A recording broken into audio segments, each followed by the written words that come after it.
Njengoba silungiselela imidlalo yema-Olimpiki letawube ise-Tokyo kulase-Japan kuyo lenyanga lesikuyo kunesihlabani lesisha lesihlala eMelika sifundza khona ngobe safola umfundzate wekuthi sifunze phinze sente lesikutsandzako ekusubatsa. Sean sakumukela SABC usitshele kabanti ngomsebenzi wakho lowendako ngale eMelika njengoba silungiselela nje nyalo ye-Tokyo.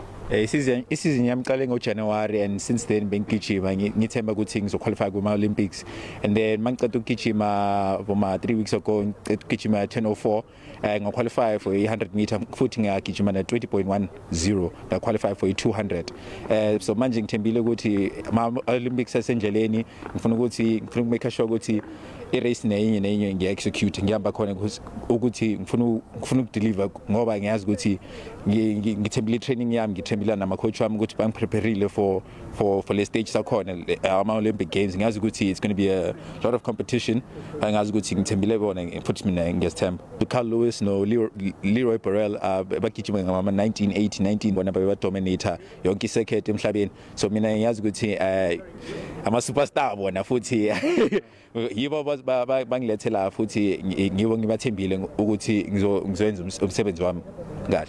Uyecenjini leNingizimu Afrika le relay lente kahle kamuva nje lo ngobe lise Europe kunabo akanisimbine lokumula omunye ohlabani ntetfu incinzetelo lengasi pressure ngesilungu inganani lokuthi awube ungiphatheni parcel yaleli cembu lelo. Ayikhona i-pressure because kunama superstar ofana no Wade van Niekerk no akanisimbine as wena ushilo khona, and ngiyazi ukuthi mina ngiza ngisasemncane kuzoba ne-pressure engaka, kodwa ngithemba umunye nomunye umuntu ayenza umsebenzi wakhe nami ngizoyenza umsebenzi wami ngiziphathe kahle.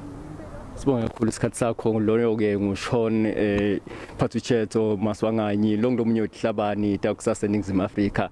Kepha ke nyalo utimisele ngekuthi ophakamise umjeka wakuleli njengobe siya kuma-Olimpiki lata ukuqala nje mhla nge-23 kuyo lenyanga lesikuyo eTokyo kulase-Japan.